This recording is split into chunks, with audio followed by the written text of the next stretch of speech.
If you're a struggling small YouTube channel and all of a sudden you start doing anti-woke content and your views 10x or 20x, well, now you're a part of that like anti-woke industry, and it's all becoming commercialized in a way that's going to turn people off, man. It's just, I think right now we're in this period where the pendulum is about to swing in the other direction. You just can't do the fucking communist shit, for the love of God. When the pendulum swings back to the left, and it will, we just can't do the fucking communist shit, okay? You lose people with this shit. Number one, it's stupid, and number two, you lose people.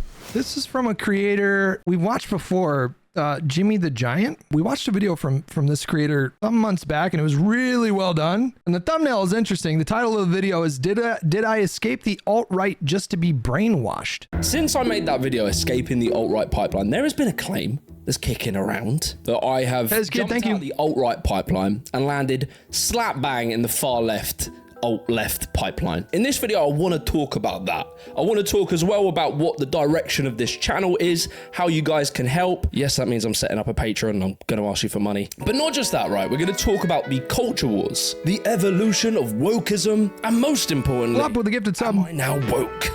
Yes, my favorite small YouTuber who only posts obscure content finally uploaded again. Is this submarine sort of woke now?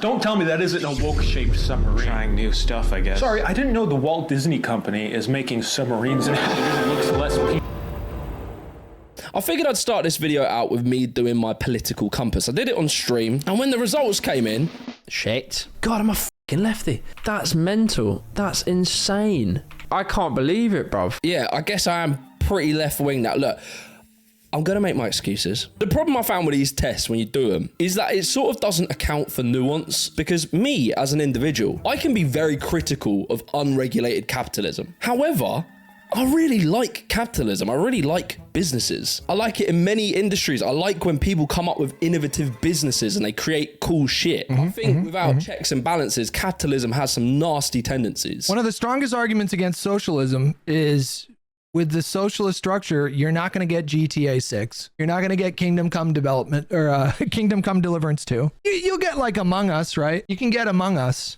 but you can't get Red Dead 2. You can get like Fall Guys maybe, but you're not getting Cyberpunk 2077. Okay. That's like one of the strongest arguments in favor of capitalism. You're definitely not getting the 5099 or 5090 with socialism. Competition in capitalism can drive innovation. We'd still be back at like the 1080 Ti. Okay. But I believe in order to actually have real competition, you have to have things built in to stop the 1% of wealthiest people hoarding all of the wealth. This is generally where I'm at. Like, I believe in free markets, but I also believe in my ideal governing side, sort of like governance structure would be that, you know, the government, one of the government's chief jobs would be to fill in the gaps that capitalism fails. If you have unfettered capitalism, then you have rampant wealth disparity and income inequality. Not that that isn't problematic now, but if we had more robust social spending programs, then the effects of this income disparity, this wealth disparity, wouldn't be as impactful. Like, at the very least, people would have, you know, they could live their life without the toxic stress of wondering if they're going to be able to pay rent next month, or if they're going to be able to see a doctor because their side has been aching for 3 months, but they're afraid of a big hospital bill. I'm jiving with this guy so far. There are inefficiencies in state-run economies that are just untenable, and free markets tend to be more efficient in so many ways. If you have too much state control over economies, then you get shit like the Great Leap Forward in Maoist China and breadlines and shit. I believe a state should control its utilities. Like, private billionaires maybe shouldn't own our water supply, our rail, our electricity, etc. But you see, these political compass tests, they don't let you type out your answer. It's basically, is capitalism exploitative? Yes or no? So you just have to take my word for it that practically and politically, I am a social democrat. I believe in the sort of Bernie Sanders, the Nordic model. But the graph says I'm far left, so it, I'll own it. Does the graph even say he's far left? Is that far left? I feel like that kind of plots, right? If you're a sock dem and you're like right here, I feel like that tracks, right? I'm far left. Technically, sock dems are far left, right? But when I say far left, I'm thinking, you know, communist. That's what I think. Anytime I hear somebody say far left, my mind just immediately goes to communist, right? But you see, this does leave two very important questions. Firstly, why am I not a communist? And secondly, and much more importantly, am I woke? Almond milk. All I want's proper bloody milk, not left-wing options, proper milk. What's wrong with me asking for that? To answer these questions, I'm going to... What about lactose intolerance? I feel like, are we just invisible to you, Nigel Farage?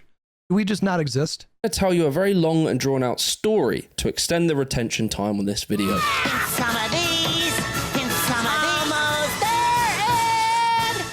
What's the difference between communism and socialism? Well, when we're talking about these terms in their original form, really like what socialism is, there are a lot of different ways to answer that question. There are a lot of different schools of thought about what socialism is or what it could be, how it could manifest possibly. But if you want to do like a really kind of crude breakdown of what these terms mean, socialism is a transitionary state. Socialism was conceived of as a transitionary period between industrialism and capitalism and communism. Communism is the sort of end goal where you have a stateless, moneyless society where privileges and responsibilities and goods are, more or less evenly distributed among the population. But socialism is the process of seizing the means of production. So, Marx wrote all this shit when you had a bunch of like factory owners and you had a bunch of employees, right? You had this like very well-defined class structure that kind of no longer applies in today's economy. The world is much more complex now. But socialism is meant to be the period where, the proletariat rises up and revolts against their capitalist overlords, people who own the means of production, who own the capital. And then, then there were different schools of thought on like how you do socialism. So like Lenin, I believe like Leninism is defined by the idea that Marx saw a certain amount of like economic development and industrial development as inevitable. So you have to build up the infrastructure to create a world that can produce all these goods. And that's like, he saw this sort of like inevitable period of like free market, like of free markets, right? And Lenin, his idea was you could just skip that. You could skip all that economic development and you could just jump straight to the socialisming.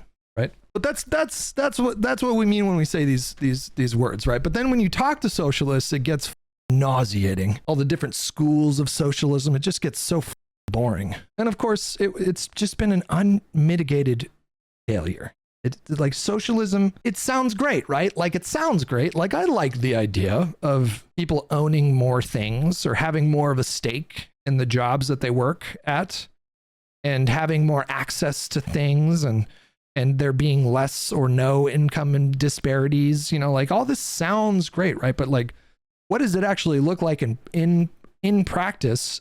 Famine, gulags, brutal repression of dissidents, wildly authoritarian, re-education camps. It's just horrible in practice so far. And then what you hear is like, well, we haven't done real socialism yet. All that wasn't real socialism. If we actually tried real socialism, it would work. And it's just every state that has tried their hand at socialism, it always ends up the same. It always ends in crony capitalism. That's all it ends up. And then this is the other cope too. Like name a socialist country that wasn't kneecapped by capitalist interests. That's the other thing too.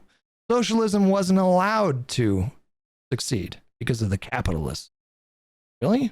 That's what you believe? You're saying socialism when you mean communism? I don't think I have any misunderstanding about what these words mean. I think I well understand what socialism means and what communism means. Done. Now let's see how it looks so far. All right, imagine this. You made it to summer, you managed to not top yourself during the British winter, and you go on holiday to Croatia. Ah, look at it. Oh my God, what's that thing in the sky? Where's the rain? Where's the grey? Why is it not all grey? It's your first day and you think, what, it, we're not going to do the bags, we're going to leave them in the hotel room and let's just go to the pool. And you're feeling good, right? You walk down, you're British. Yeah, right. That's exactly. The socialist countries would flourish if only they had the backing of American capitalist markets. What do you think about workplace democracies? I think it's great. And if you want to do that, that's great. You can do that now. Like you can do worker co-ops right now. That's not incompatible with like free market capitalism, right? And some people do. And there's some people do that with great success, right? Like, I think that's fine, right? There's nothing stopping people from organizing in that way and democratizing the workplace. And of course, you got to raise capital in order to do that. But, like I'm just saying, like theoretically it's possible, right? Obviously, you've already got a beer in your hand at 10 a.m. And as you waltz down to the swimming pool and you look for a sun lounger, you peer over your sunglasses and you notice there's fucking towels everywhere. I don't think it's fair to write off the entire concept because it hasn't been executed properly and the system is open to abuse. Like just because we elected Trump twice doesn't mean I think democracy is a failed political system. Well, it just depends on what your values are. Like I value individual liberty. I think it's really important that people have the freedom to express the ideas that they believe in and worship the God that they want to believe in. And these things are just fundamentally incompatible with the forms of socialism that we've seen like so far. I thought it was really telling when Ethan asked Hassan, okay, let's say you have a socialist utopia and there are democratic elements to your socialist structure. So you still have elections and you still have like markets, right? But let's say a political group that believes in capitalism starts growing and they start becoming more and more popular. What do you do if people democratically decide that they want to do capitalism within that socialist structure? And Hassan's answer to this was re-education. That is not a society that I want to live in. I don't believe that is a tenable, sustainable. My belief is that human beings we have evolved as a species and we err towards freedom. And it's not like unlimited freedom would be problematic, right? Because then now you're like a libertarian and you're complaining that you have to get a driver's license, like this. So I think they're in a society that can thrive. There has to be some sort of like compromise that you make with freedoms. You restrict some freedoms in order for that society to function at an ideal kind of like level. And then what is ideal? Like we decide that democratically, right? Like people express that opinion about what is ideal at the ballot box, and that's how we do these things. And it's not, and so democracies are not without shortfalls. Like in a democratic society, someone like Donald Trump can become president, and then you go through these little periods where it's not that great. It kind of sucks. Feudalism had its perks, like an early death. True, a good way of putting it, right? Socialism doesn't require gulags, dictators, etc. I think it does, though. Because I think people's instinct, like the monkey's out of the bottle, bro. We're past feudalism. We're past monarchism, except for people that have monarchies. But we're past feudalism, right? Like people are going to want more freedom. So like, let me ask you, you say that like authoritarianism is not necessary for a socialist society. So like, what is your answer to that thought experiment then? Like, what would you do in your socialist, if you were in charge of a socialist government and you saw a capitalist group growing in popularity and it became clear that that group posed a threat to your socialist structure, and democratically capitalists started to grow more and more politically powerful, what would you do there? Well, so far what we've seen typically in every socialist country that's ever existed is just brutal repression of that kind of, you just squash it through punitive measures, imprisonment, murder on the extreme end, etc., etc. You know what? I'm not going to get mad. Fair enough. It's a busy day. I'm a bit late. My fault. Should have got there earlier. So tomorrow I'll wake up early and I'll try again. Tomorrow comes.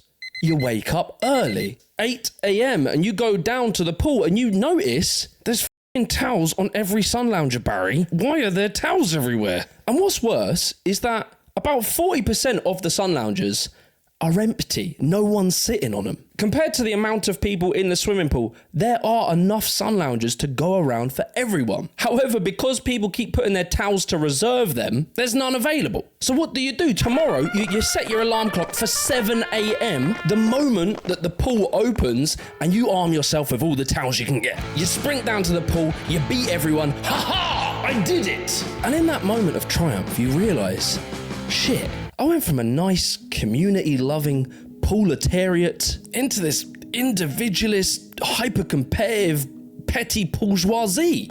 You've changed, man. This right here is what happens in a society with no regulations. The greedy, self-interested individual can literally dictate an entire culture upon people who would actually not mind sharing. Elon Musk's just wet dream right here. We're all watching it because we're all Just a full-on technocracy, right? horrified that we've had to do this every day on holiday, Lella. This has ruined my holiday. That 1% of people, and you all know him, everyone knows that greedy guy in the group. They don't really care that everyone else has enough. All they care about is making sure that them and their family have what they need when they want it, whenever they want it. Do you mind not looking at me like that all the time? It's really disturbing. This small minority of people, their behaviour makes a ripple effect, which causes people to respond in defense, mirroring their competitive behavior that otherwise they probably don't want to mirror. But they do so due to fear. What is this pool situation here?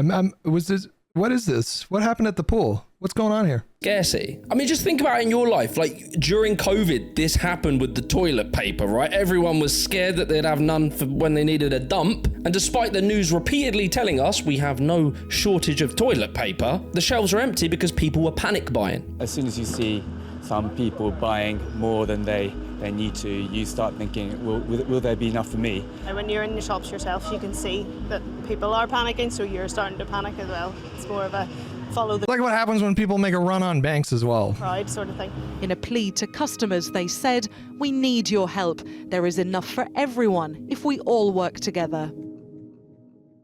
Now look, this is all very tragic, right? Our beautiful, lovely Croatian resort. The poor people that just want a nice holiday. They all convene, right? All the pool goers, they convene and they discuss, how do we fix this problem? And they come to a genius conclusion of maybe we should employ a few staff members to monitor all of the sun loungers and make sure that people aren't reserving them with their towels. And we make sure that we have enough sun loungers to go around. Yeah, well done lads, you did it. You had your big revolution, Pooltopia's established, brilliant. But you know, look, some time passes and like new generations are born into this Pooltopia. And as we're sat enjoying a cocktail late into the evenings, old granddad, the proletariat, he's telling stories to his young petty bourgeoisie grandchildren. Listen here, Michael, back when I was your age, right? You won't bloody believe it, mate, but we used to have to wake up 7 a.m. to come down here and put towels to get a sun lounger. It was a nightmare. I'm telling you, it was a nightmare. I kind of love this creator. This is like the third video I've watched from him. I really like the way that he presents this stuff. Ruined Really good editing too. He's funny. Today. Makes points that I agree with. Right, Granddad, go to sleep. And one day, Granddad does go to sleep. And he doesn't want... He used to be like an alt-right guy. What a crazy transformation. This man is a unicorn. Someone needs to bottle him up and save him and put him in a museum. Wake up again. And slowly we forget. They're off. Look at them. They're off. Look at them. The younger petty bourgeoisie, they never had to fight for their sun lounger. They grew up in good times and they started to have their own ideas of how this Pooltopian economy should operate. My friends of Pooltopia, I have a question. Why do we have these tyrannical pool chair Stasi policing and monitoring our every towel placement? Do they think we're children? This very persuasive speaker rallies the Pooltopian economy into firing the chair guards. And so what they do in turn of the guards is instead place nice shiny signposts on the walls saying, no putting towels on sun loungers. And the signs look great, right? They're brilliant and everyone's following them. But at the end of the day, they are just signs. One day, as they rush down to the pool to jump on a sun lounger, they notice that there's some towels already on the sun lounger. That's weird. It's probably nothing to worry about, probably just some keen beans going for a morning swim. And then they wake up the next day and they notice more towels are on the sun loungers. And the next day, and the next day. And just like that, the cycle resets. The towel wars return. And somewhere far away, Grandad Proletariat is rolling over on his heavenly sun lounger and thinking, I tried to warn him.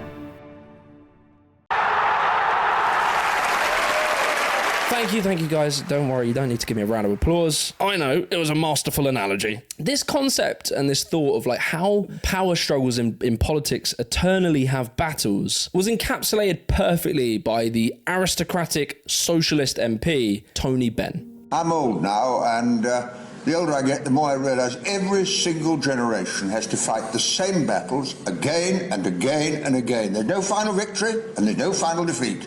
This right here is where I personally separate from, say, communists and real far left people. They will point to like the 1900s, right? Where people are working in these brutal factories for pennies, living in slums. And then from incredible hard fought battles politically, by the 1950s, these same types of people were given free social housing, free healthcare, free education. And it was great. It led to 30 years of the longest continued economic growth we've ever had. We drastically reduced inequality. There was very few economic collapses. However, this incredible progress was completely reversed. Socialists don't like. Reagan and Margaret Thatcher came in and were like, you know what? What if we didn't do that? People to do things for themselves. Socialists like to get people dependent on the state. You'll never build a great society that way. We were the first country to attempt and to succeed in rolling back the frontiers of socialism, which is the first cousin to communism. By the 70s, when Thatcher came in, the wealthy classes managed to undo a lot of this progress, stripping back welfare states, privatizing publicly owned assets. And the communists will argue that the reason this happened is because we didn't go full communist. And like, you know, I agree with them.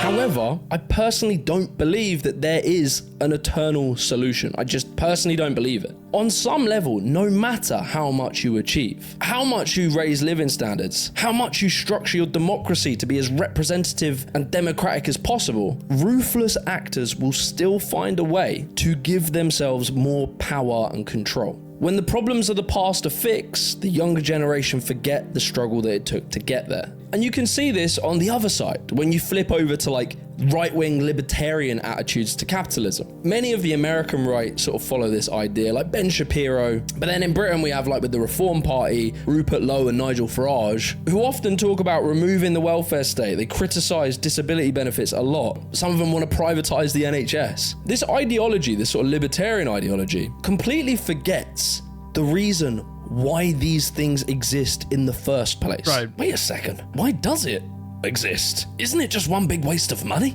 Well, first of all, the number of people who will suffer is likely to be very, very small. Private charity, private efforts will provide support for the vast majority of people who would be poor in the absence. This is like the libertarian shit that is so fucking delusional.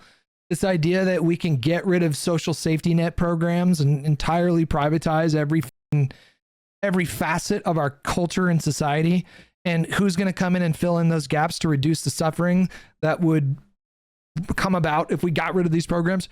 Charity programs. They think, oh, well, you know, that's the role of the church. The church is going to come in and they'll do soup kitchens and, you know, you can just get rid of welfare because, you know, the church is going to come in or whatever. Of some kind of support. And when government does it, it creates an air of entitlement that leads to more and more demand for redistribution until everyone becomes a ward of the state. Well, look, let's talk about that. So let's say we have some bloody libertarian revolution and we create the Free State of Britannica, sponsored by Meta. In this amazing libertarian utopia, we all go out and we make our own little businesses. I open a little shop selling gamer goo. You open a gallery displaying NFTs. And like, you know, we still have a government because we're not complete anarchists, but it's a very small government. There's no welfare programs, there's no free healthcare, there's none of this stuff. All there is a few politicians to stop monopolies forming, because even libertarians understand that monopolies are bad.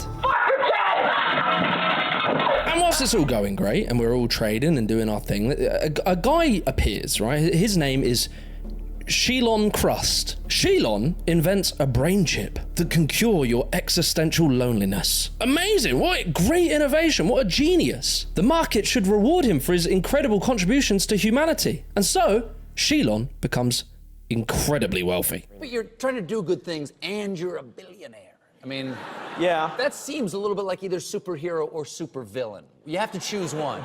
And because he owns this chip, he's able to spread his ideas on his platform and push them to everyone. And he starts pushing some ideas of how society should function. Weird, different ideas with like strange hand signals and stuff.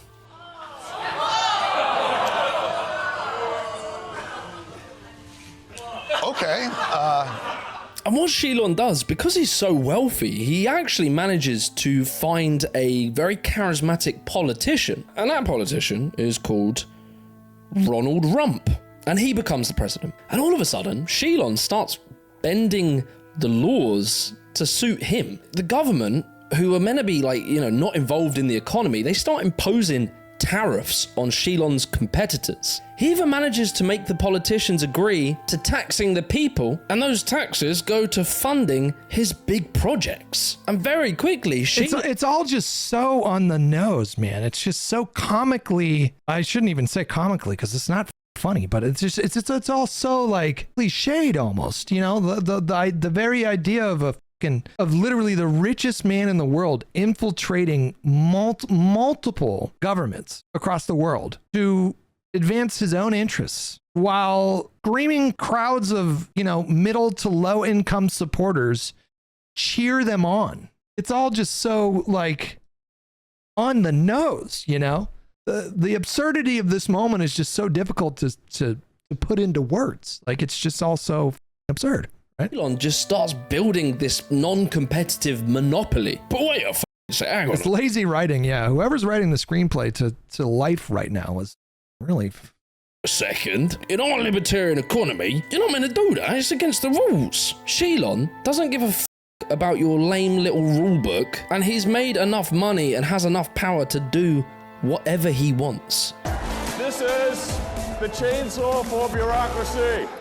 And what's worse, right, is because you made the government so small and so weak, you actually stripped away all of its powers to protect the people from Shilon's red pill rage. And very quickly, Shilon starts exploiting the working class. And bada bing, bada boom, well done, you recreated the 1900s. I mean, I look at what you do. You walk in and you just say, you want to quit? They go on strike. I won't mention the name of the company, but they go on strike and you say, that's okay, you're all gone.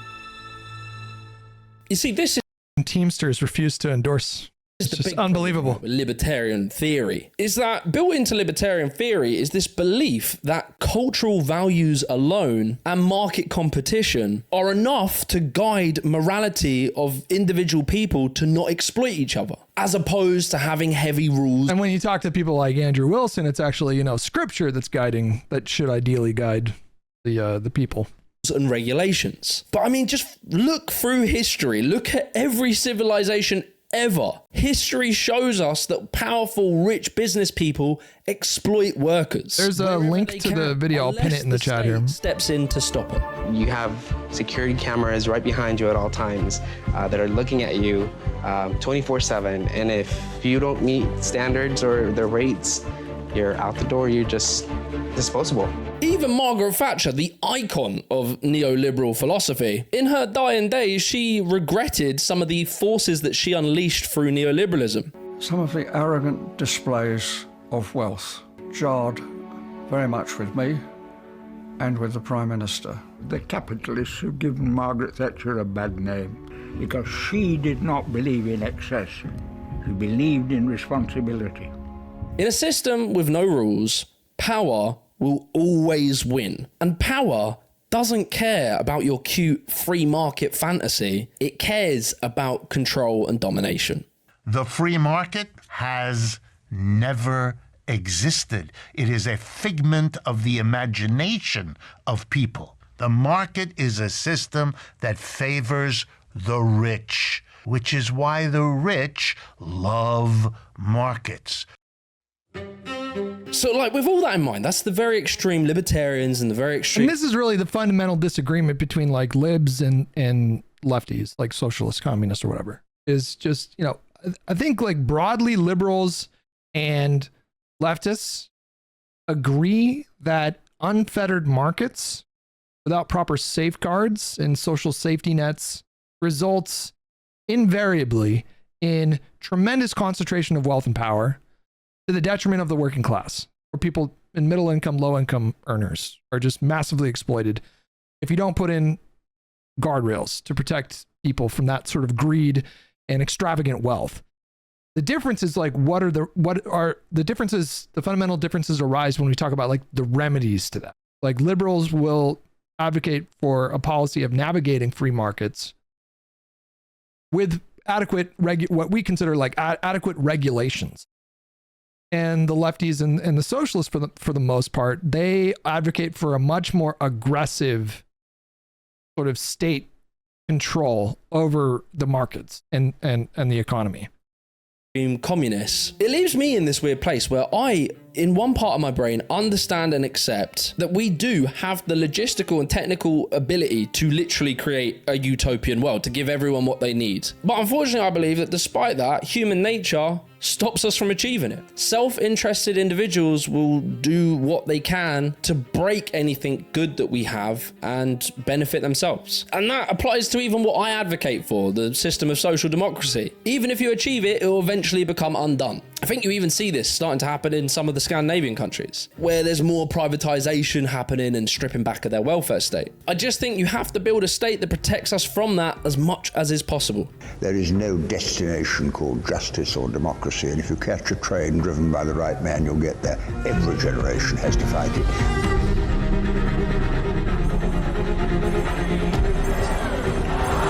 That's profound.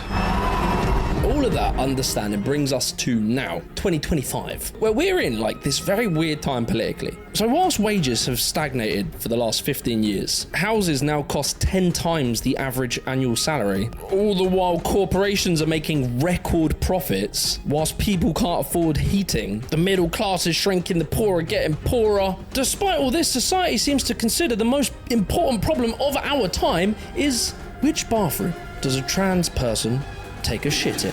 You don't agree with gender-neutral loos? No, not at all. I think they're extremely dangerous. And bro, I'm not judging. I was one of these culture warriors. I was deep in all this stuff. I was one of them.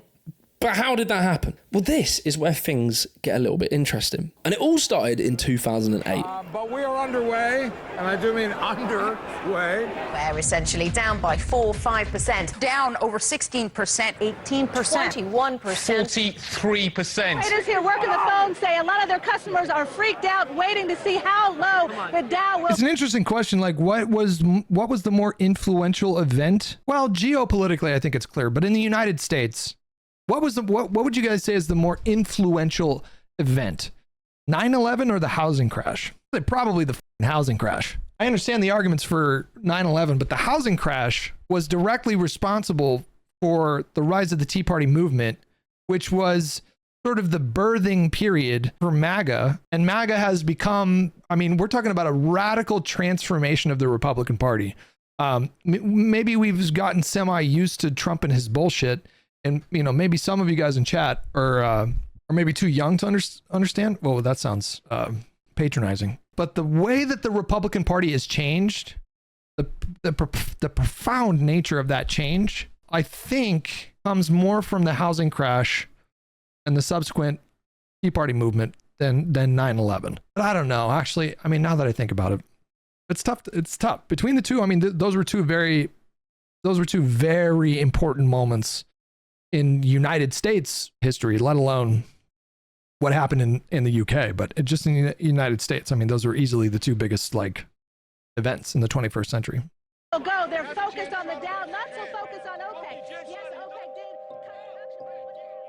After the financial crash, where big banks committed financial terrorism, gambling on people's homes and crashing the economy, this resulted in mass unemployment, rising inequality, and the destruction of working class people's savings. When I was growing up, they referred to this. I mean, when we're talking about the cost of housing, we still have not recovered from the housing crash. Do you guys realize that? It disincentivized housing developments. So the amount of homes that we were building each year went way down, which is driving up the costs of these houses. So the reason why homes are now unaffordable to a lot more people, to a bigger share of the country than it used to be, and the reason why homes account for, you know, more of a percentage of our income, we're still, you know, 16 years later dealing with a supply issue because of that crash. As the credit crunch, the biggest financial crash that has happened since the Great Depression, they had branded it like it was a breakfast bar. Oh,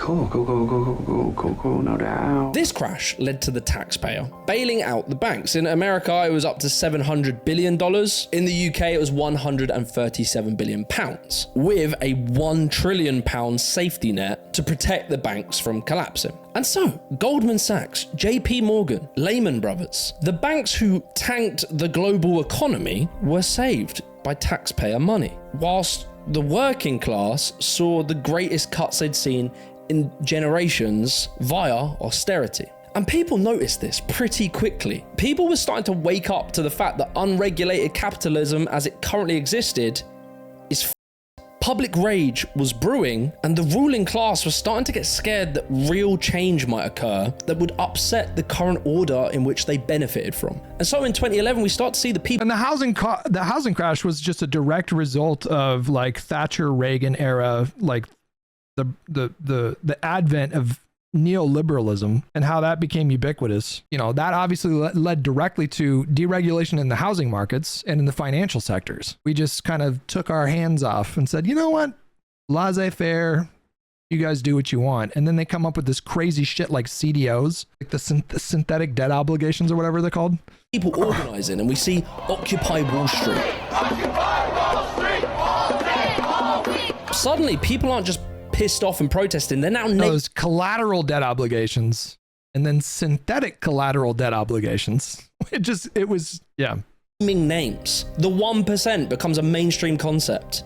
1 in 7 children in the United States suffer from hunger. At the same time, we're giving billions and almost $1 trillion to Wall Street just for bailouts. We need an economy for the people and by the people, not by the rich and for the rich.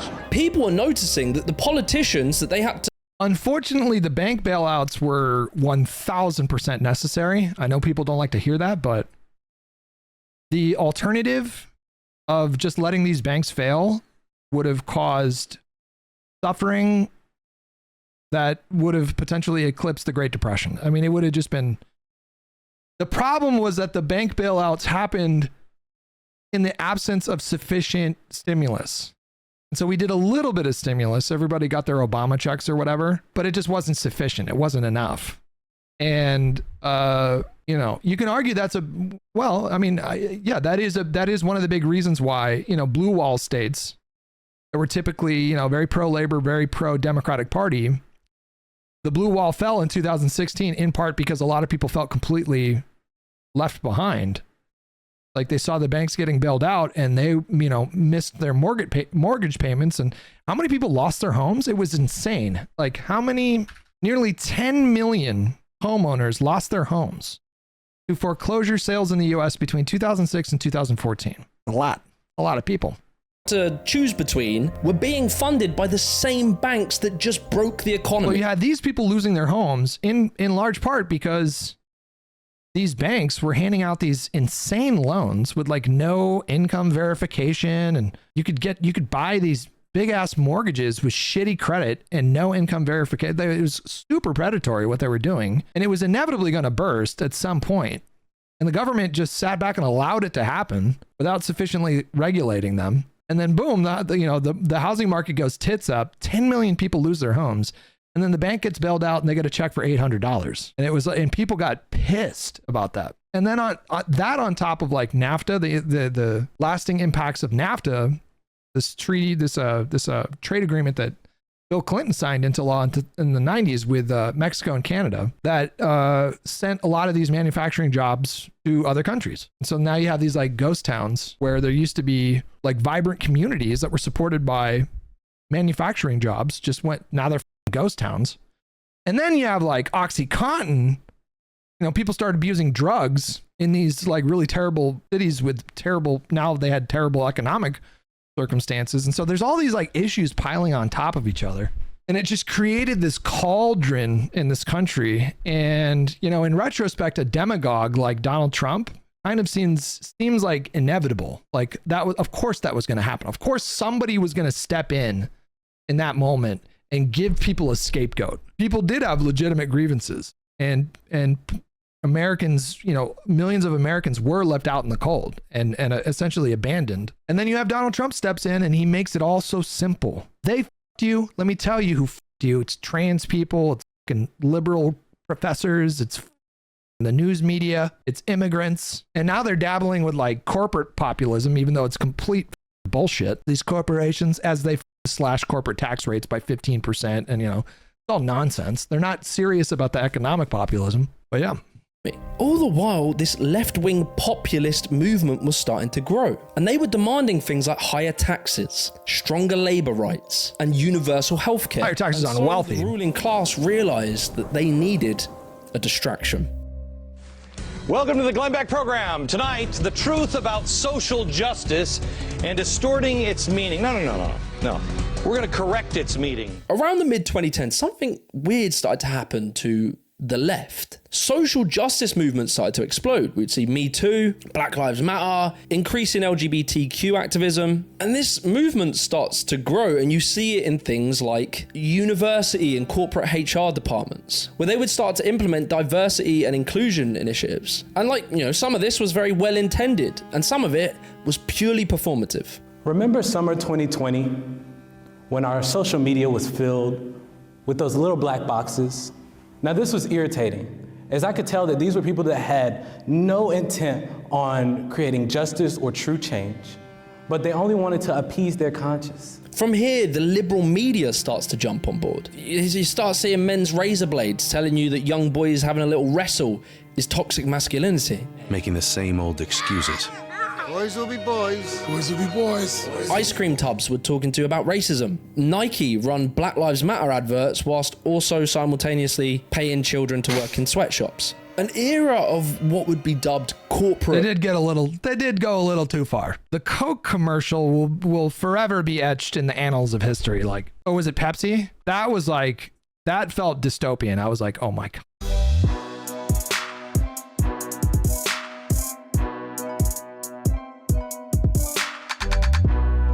What the f is this commercial, dude?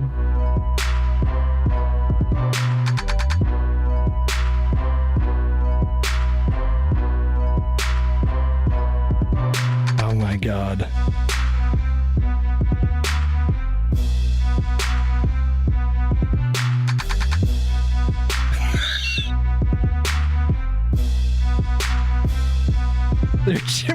What are you cheering about? I don't even understand the premise of the commercial. Like, why are you cheering? Like, what happened that you're like happy about right now? You gave a cop a Pepsi can. Like, what are you celebrating right now? They defeated him with a syrupy carbonated beverage? You know what? Pretty good.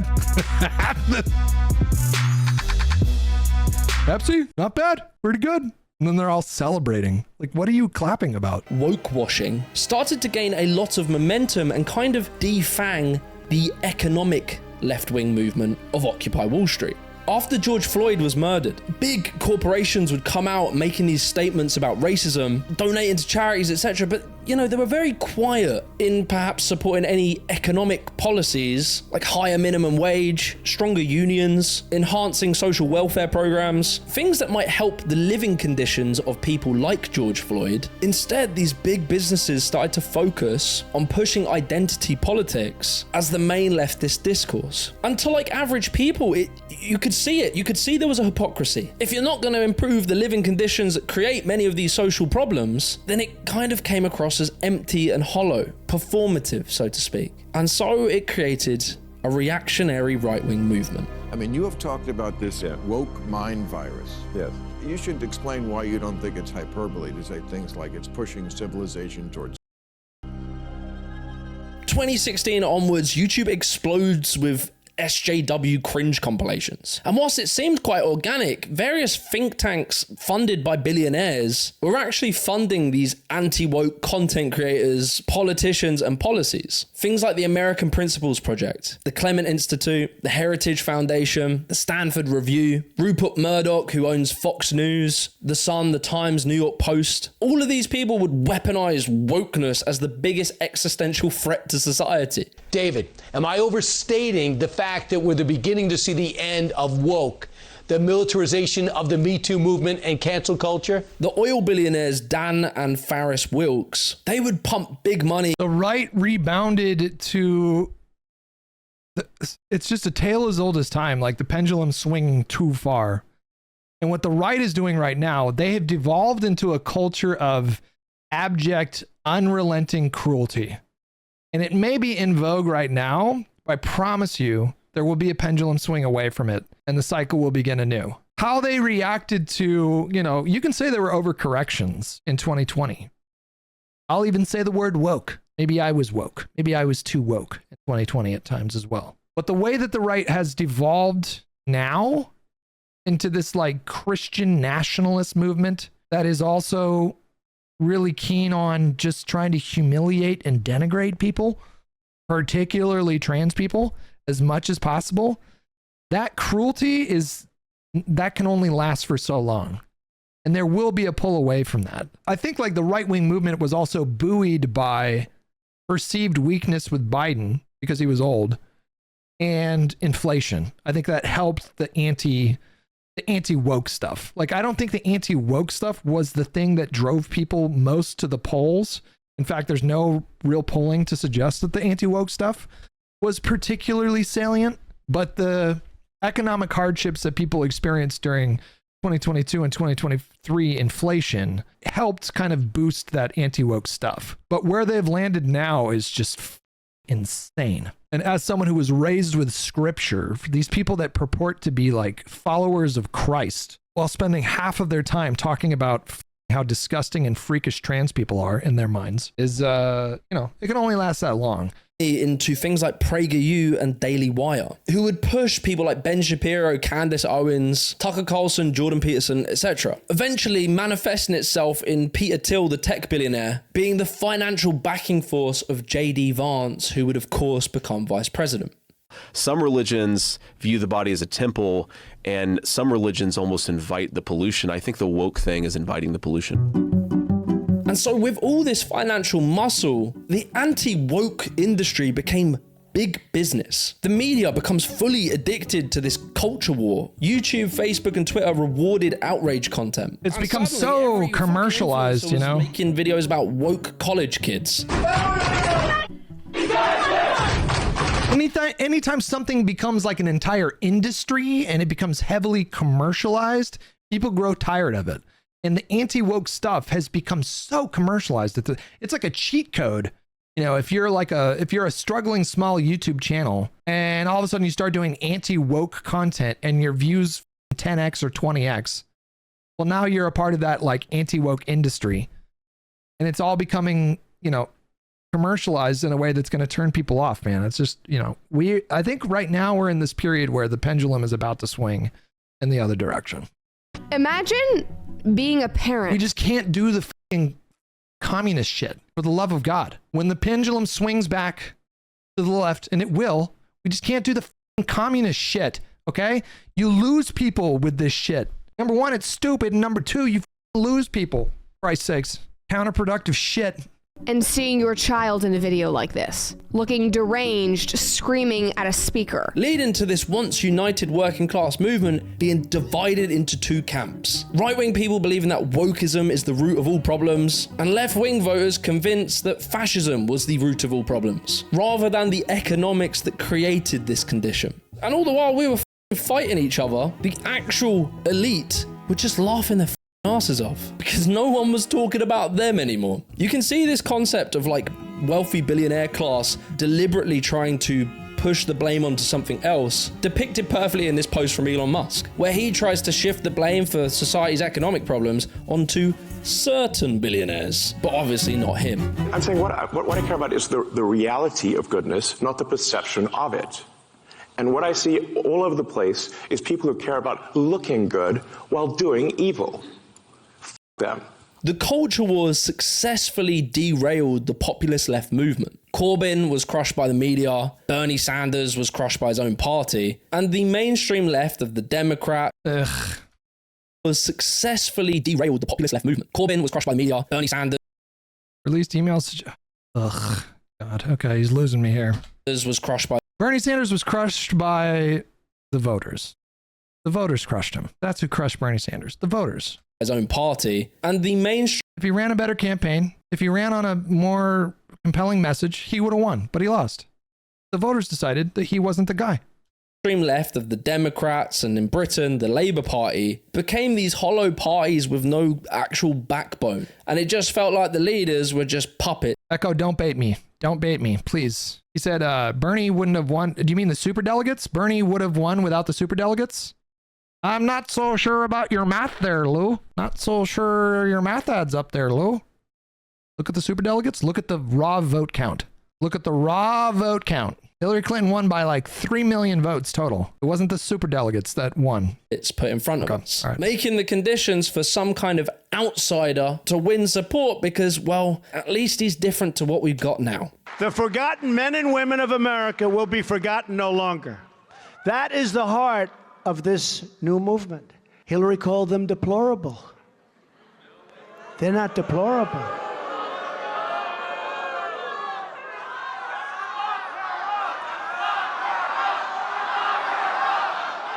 But you see, it gets even deeper than all that. So after that 2008 financial... She was using kid gloves when she called half of Trump supporters deplorables. She was using kid gloves. That's a nice way of putting it. Yeah, deplorable is too generous. True. Crash, right? Where everything went wrong. Capitalism basically failed. To come. God, that was bizarre. US Federal Reserve dropped interest... Was that from 2020? Was that from 2020?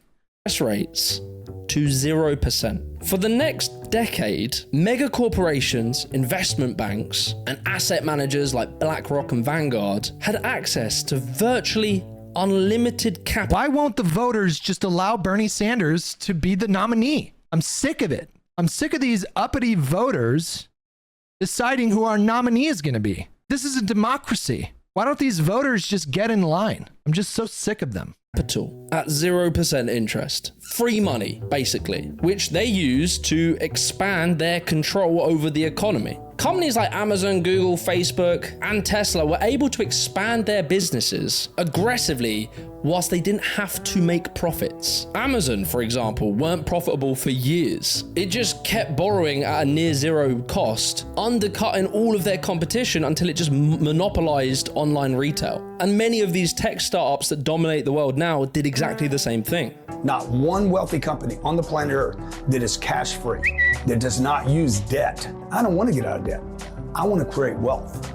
And the way to create wealth is through debt. BlackRock and Vanguard started buying up entire neighborhoods of houses, outbidding regular people who needed homes. They turned houses into financial assets. As they dumped more money into it and the supply didn't keep up with the demand, it drove house prices to the moon like we can see now, to the point that now young people are never going to be able to afford a house. It's the largest investor on planet Earth with over $9 trillion in assets. That's a pile of cash equal to about 1/10 of a year's global economic activity. BlackRock and Vanguard combined manage over $17 trillion of assets, an amount that is larger than the entire GDP of China. No one deserves to have that much money, right? I mean, that's not like, I think if you do something that's good, So not only were these bankers not punished for destroying the entire economy, it was the opposite. They were rewarded. They were given free money to buy everything up. Meanwhile, for regular people, our wages stagnated, house prices soared. He's like so spot on here. I really like this guy's shit, bro. Am I subscribed to him? And really like this creator, man. And the cost of living kept rising. So yeah, it's pretty heavy. We need to get him on Live and Learn. Is he too big for us? We'll have Pondering reach out. Pondering's big, girthy YouTube cock. Zelensky called JD a bitch, by the way? No, he didn't. Stop. Microphone captured Zelensky calling JD Vance suka, Russian for bitch, during their argument. Hold on. First of all, this is from Autism Central, by the way, which is a fucking crazy pro-Elon account. Hold on, did he say it? Suka. I have been to. I've actually watched and seen the stories, and I know what happens is you bring people. Did he say that? Suka. You bring them on a propaganda stories, and I know what happens is you bring people. It does kind of look like he said that. Isn't that a curse word in Kingdom Come Deliverance? I swear to God, I've heard my character say suka like a bunch of times, or is it? It's something like that. in the game. I want to answer the final question, the most important question. Am I woke? Short answer, no. I wouldn't say so. I don't think so. Probably if you meet me in person, I'm not going to lead every conversation with my pronouns. I have close friends from different cultures and we'll probably take the piss out of each other's culture. Probably, if I see a lady on an airplane and she's trying to pick up her bag, I might offer to help her. Truly a bigot. But jokes aside, that doesn't mean that I don't think transphobia, homophobia, misogyny, racism, all the isms and schisms, that I don't think that they are incredibly important topics. They are. Women still earn less than men for the same jobs. And when they try and ask for more money, they tend to get penalized for doing so, whilst men tend to get rewarded for that same behavior. 77% of young people who are LGBTQ+, who when asked for what was the cause of their homelessness, cited that family rejection, abuse, and being asked to leave the family home was the reason. And like in my country, we had anti-immigrant riots. This guy's, dude, this guy, I swear to God, he is my compatriot. This guy is so wildly based, man. I love this. I like basically perfectly align with this guy's entire worldview, like 1-to-1. That's swept all over our country. Hold the line for like queer people right now. Like hold the line for LGBTQ+. Like we should not abandon that.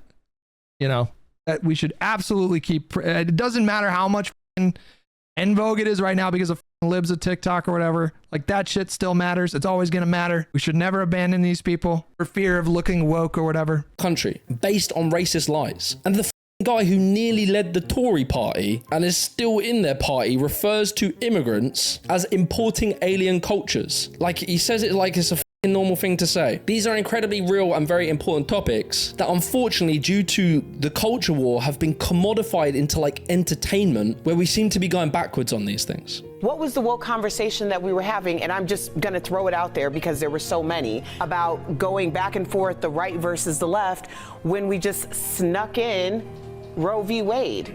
Like, what's being snuck in right now? And so all this leaves me with a question, like, what the am I gonna do? Me. And like, look, I am just a guy. I'm just a guy. I'm not educated. But I do like want to try and help. I want to do my best to help. I've been blessed with this incredible platform, an incredible audience of you guys. And I also have the luxury of time and energy to focus in on trying to help. So my goal right now is to try and play my part in shifting the public discourse onto wealth inequality. The reality is right now, the middle class is shrinking. The poor are getting poorer. Wealth inequality is absolutely all of us over. The growing gap between rich and poor Americans is one of the biggest challenges facing the country. Get this, the richest 1% controls more wealth now than at any time in more than a half century. Why it gets me pissed is because it's literally stealing my generation's hope for a good future, a fulfilling life, the ability to buy a house, to have a family. This meritocracy we live in just is mental. You have to work so unbelievably hard to get the bare minimum. I work. My wife also works, but what we make as income is probably not enough. It's just minimum wage, so it doesn't cover the bills, the rent, and every other thing we need to pay for. Look, I'm going to be honest, right? I have 500,000 subscribers. I make good money. I do well. I went down the whole route of like grind set, self-improvement, dog eat dog, all of this stuff. I did all that. And I succeeded, right? I made something. It worked for me, right? But all I realistically got for it at the age of 30 is a mortgage on like an average size flat and an okay car. Don't get me wrong. I am truly blessed with what I have and I'm very happy. But what I have materially is what the average family would have had many years ago, earned on one wage whilst having 3 kids, working as a milkman. But I'm not a pessimist. I truly believe we can fix this. The more people we switch on to this message, the more that we can fight wealth inequality. So here is my plan. Currently, I am in talks with a publisher about potentially writing a book. We'll see where it goes, but the idea is to distill all of these ideas, these important bits of education that people need to understand into a simple book that you can learn, digest, and share with your friends and family to get them on side. Secondly, I want to start connecting our movement together with live streaming. I did an awesome conversation with Gary's Economics. You can check that out below. But I'd like to do more of these interviews and more streaming, but I struggled to get the time because I spend so much time writing and editing. So I want to hire more solid, well-paid writers and editors to buy me some more time to focus on these bigger projects that I think will be impactful. So obviously I've started a Patreon and a YouTube join.